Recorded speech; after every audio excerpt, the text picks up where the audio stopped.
He's Albert Breer, the Monday Morning Quarterback senior NFL reporter. You have a situation with Davante Adams. He is preferring a trade, not demanding a trade. What's the difference between preferring a trade but not demanding a trade? It's better PR, right? Like it's like somebody saying somebody applied the franchise tag versus being slapped with the franchise tag, right? Like so I guess it's a little friendlier. I think part of it probably, Dan, is I Devontae maybe being a little bit sensitive to the idea that he'd be a malcontent. Because I do think like he likes Antonio Pierce. I think, a nuance to this is what like went on there last year, and like how there were a small group of veteran players that, really played a role in getting AP that job in the first place. And, ironically enough, like if Devontae Adams is traded, two of the three would be gone because the three guys were really Max Crosby, Josh Jacobs, and Devontae Adams. And so now Jacobs, who's in Green Bay, and Adams would both be gone. So I think that's part of the reason why is because Adams. I don't think Adams wants to disrespect Antonio Pierce, but at the same time, his contract sets up in a way where it's pretty clear he's not going to be there next year. And, as a guy who's turning 32 in December, I'm sure wanting to play for a contender right now and have a chance to go compete for a Super Bowl is a big priority of his. Okay, what's he worth? What's it going to cost in Yeah. return? And do you do you have a list of teams, pecking order of Yeah. where you So, I think he mean, could I think go? the obvious ones are the ones that he's got connections to. So the Jets, obviously played all those years with Aaron Rodgers, the Saints. He has the relationship with Derek Carr, played in college with him. Derek Carr was a huge reason why he wanted to be in Vegas to begin with. So, you start with those two teams, which are the obvious connect the dot teams. Those teams actually also have guys as number one receivers in Garrett Wilson and Chris Olave that I think could take the pressure off of him as an older player. Just in, what sort of coverage he's seeing and everything else. So those would be the teams I'd start with. As for his value, um, I don't think they're going to get like a Brandon Ayuk type of package. The reality is Ayuk is 26, Adams is 32. So I think the more reasonable comps for him, for an Adams trade would be Keenan Allen and Stephon Diggs. And if you really dig into what those trades Hmm. were, and both those guys, their production last year was actually a little bit better than Devontae Adams. Now those guys had better quarterbacks. Diggs had Josh Allen, and Keenan Allen had Justin Herbert. But those guys had had better production, slightly better, but better production last year. Adams or Allen wound up getting traded from the Chargers to the Bears for a fourth round pick. Diggs got traded from Buffalo to the Texans for a future second round pick, so a second round pick that was a year out, and fifth and sixth round picks went to Houston with Diggs. So there was a give back there. So that's roughly the value of a third rounder. So I think that's what you're looking at here. Probably a three or a four. My guess is that Vegas probably wouldn't move Devontae Adams for a four. I think some teams will try to go fishing and see if a four would do it. Ultimately, I think a three is probably what winds up being the price. Yeah, I was told a two, but that might be a two that's what Vegas wants, but that doesn't mean that's what Right. Vegas is And going to. that's what I'm saying. Yeah, I mean, what Vegas wants, Vegas is actually going to ask for, is obviously going to ask for a little bit more. Yeah. I think the value probably most teams would tell you is a three or a four. But then what does Max Crosby do? Does he prefer a trade after Devontae prefers a trade? Prefer to trade. I think it's certainly a question. I don't think the Raiders, as competitive as they've been, and Antonio Pierce deserves a lot of credit for this. There aren't very many spots in their rosters that don't qualify as need positions, right? Like so, this is a very real ground up rebuild for Tom Telesco and Antonio Pierce. They are not close. But I think they are walking this tightrope of we know we need to rebuild the roster, but we also need to provide the new coaching staff some proof of concept. and not make it look like we're taking this thing down to the studs. So, I think with Crosby, it sort of rides a little bit more on where are you on Halloween, right? When you're, whatever it is, when a week, 2 weeks out from the trade deadline, what does your record look like? Are you still in the race? If you're still competing for a playoff spot, then I think you keep Max Crosby. And I think you do it almost regardless of what he wants. But if that's Um, the case, then are you keeping Devontae Adams as well, that you're in the playoff no, mix? because I think at this point, like Devontae Adams isn't a building block for you going forward. Okay. Crosby, I have to look up his age. I He's think he's still like 27. 25, He's 27. 20. Okay, so like Crosby, like let's say if you're Telesco and Pierce right now, you say realistically, we can build this into a contender, a real contender in 2026. How much does Adams have left in 2026? Not much. How much does Crosby have left? Eh, a whole lot Probably a more. lot, Yeah. right? Yeah. Probably still a really good player. But if you're the Raiders, don't you try to trade Adams like now, like immediate?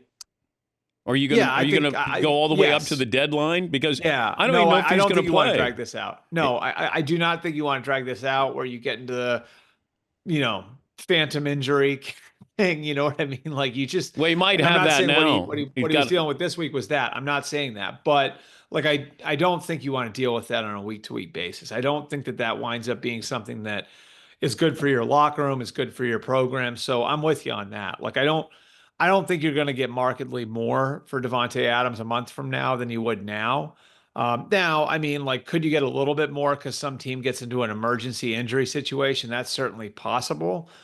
But I do think like you look at this and you say, it'd be better if we just get a resolution on this now, and then we get a real view of where our team is over the next few weeks, without Devonte Adams as part of the equation. And then, we make decisions on guys like Max Crosby and others on the roster that maybe we could get some value back for. He's Albert Breer, Monday morning quarterback. Last time you were on, you floated out there Bill Belichick and the Jags. The Jags continue to go in the wrong direction here. Do you think Bill Belichick has his staff in mind, that would he plug and play with something like this? Or Yeah. would he want to wait and give me the entire offseason, not come in right away and be judged on somebody else's team? I mean, like, I don't think he's coming in right away. Like, if that's what you're asking, when was the last time that happened? Well, if they continue to lose, Right. are they going to make it? So you think this owner would give Doug Peterson the rest of the season? No, I'm not saying that. I'm not saying that. Like I look like I look at it like they got a division game this week. If they lose to Indianapolis, they go to London at 0 and 5. If they go to London at 0 and 5, that's an embarrassing thing for a billionaire. Billionaires don't like being And that's embarrassed. his city. That's his. And then you're going to a place where he owns a soccer team. He owns Fulham, and he's invested a lot in making the Jaguars a factor in that city. They're going there 0 and 5. Then they wind up coming back 0 and 7. I think all bets are off, because that would mean they'd have lost to the Bears and Patriots. All due respect, that's not losing to the Chiefs and Niners. So like I don't know, like I think I think there's a possibility that this could be a midseason thing. I wouldn't rule that out, but I just don't know how you go about bringing in a new head coach in midseason if that's what you're asking. Yeah, I think they would pick whoever on the staff and make Ryan Nielsen the defensive coordinator and make him the interim coach. And then, you know, if you wanted to get a head start, you maybe start working in the background with someone like Bill. You know what I okay, mean? Like yeah. on that. Now, could you go and get a new general manager? That I think is possible. Like that, we've seen that I believe it was the Browns that did that with John Dorsey years ago, right? Like maybe at the end of the Hugh Jackson. No, yeah, well, it was while Hugh Jackson was the coach when they brought Dorsey in December. And there are a number of guys that Belichick has worked with, Scott Pioli, John Robinson, Thomas Dimitroff that are out there, that don't have that aren't working for NFL teams right now that you might be able to install as your general manager if you were going to make major changes in midseason. That said, to answer the other part of your question, like I think Bill has a real good idea of who he'd have on his staff. Okay. Like I think that there would be a bringing the band back together element to all of this. I think Josh McDaniels would be part of the equation, Matt Patricia, Joe Judge. Like I think there'd be a lot of familiar names as part of the next staff wherever Bill lands. Do you think Christian McCaffrey plays this season? I do. I think that this is. I mean, you and I both know this, right? Like, you've been around sports longer than me, but I know well enough to know when an athlete goes over to Germany, it's not for evaluation, it's for treatment, right? So I sort of it the thing that reminds me of the most is Andrew Luck. Like when Andrew Luck just could not get in front of the injuries that he had and kind of kept trying to find different solutions and it just kind of became too much for him. Now I'm not saying that McCaffrey's going to become Luck here. Um, but it's certainly concerning, like that he just can't seem to get in front of this right now. So I think they find a way. I think that a lot of this is uncertain at this point. And how he feels. What I do know is I think they're going to find a way to get him on the field because I think McCaffrey's determined to get back on the field. I would never doubt that guy's drive, like in his will, and I think he's going to want to find a way to get back out there. Finding the most judicious way to do that is the question, and that's how that started in the first place, Dan. Like I think their feeling coming out of week one, week two is like, okay, like well, if this is the NFC Championship game, he could have played, right? But this has lingered to the point where it's now you're taking trips to Germany and everything else. I think there's a real level of determination on McCaffrey's part to be a part of the Niners like drive for a Super Bowl this year. And I think the fact that this could be the one of the final shots that this particular group of players has at it together is a motivator too. So I think he finds a way out there. The question is what form and what sort of condition he's going to be in when he gets out there. And I'm not sure, like even he knows that until he actually goes out there and tests how the treatment worked on the practice field. The Tua Tagovailoa situation. Not many guys go in concussion protocol and end up on Mhm. the IR, but not Yeah. many players have suffered the concussions that Tua has. Does Tua play for the Dolphins this season?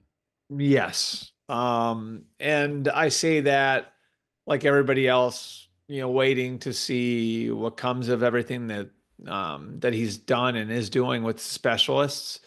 So I don't want to put it on him that I'm guaranteeing anything, but I would say like that there are zero people I've talked to around Tua that think that he is even considering retiring or wanting to shut it down. And I think the Dolphins' own actions here would tell you that they're giving him every chance. I think the act of putting him on an injured reserve was very, very smart by the Dolphins. And I think the idea there was to take the pressure off of everybody. Doing that, sidelining him for 4 games, took the pressure off the coaches, took the pressure off of Tua himself, took the pressure off the trainers, took the pressure off the doctors, took the pressure off of everybody. So he could make a coherent decision on his future. I think he badly wants to play again. And I think it's easy for the rest of us to play mom and dad out there and say, I would never let my kid go back out there. And it was poignant for me listening to like Tony Gonzalez's commentary right after the game and saying, if that was my son, I wouldn't let him play. I think we all feel that way. If that was our son, if that was our brother, if that was our dad, if that was our uncle, we wouldn't want him going out there. Right. But this is Tua's decision, and I think the psychology of the pro athlete is an interesting one because um, you have something that you're so elite at that somebody's willing to pay you millions for it. And it's been part of your identity since you were a little kid. And invariably for all of these guys, at some point in their 20s or 30s, somebody's going to tap them on the shoulder and tell them that they cannot do that anymore. And they still have more than half of their life to live, right? It's an interesting psychological thing there. And Tua now being in that position in his mid 20s, that's a tough spot to be in for a player. And so I can understand both sides of it. I think like the rest of us look at it and say we would never want our brother or our son or our dad or our uncle wanting going back out there after what Tua has been through. but the psychology of a pro athlete is very different than that. Yeah, because if Tony Gonzalez was the player, Tony Gonzalez would go out there and play. Exactly. Now he's Right. saying, 15 Yeah. years Which removed. is totally understandable too, right? Yeah, I get it. But the mentality of the player is going to continue to play. Yeah. Great. And I think it was really interesting too, just one last thing on that. When Mike McDaniel's comment where he said, like, you're the quarterback of your family, right? Like, that ultimately is who he has to answer to. Tua doesn't have to answer to the Dolphins. He doesn't have to answer. He thinks he's got to answer to his locker room, right? Which is the natural mentality of the athlete and the coaching staff. Ultimately, the people he's got to answer to are the people who live under the same roof as him, not us. Thank you, Albert. You got it. Thanks, Dan. He's the Monday morning quarterback. We'll take a break. We play Are You In or Are You Out after this?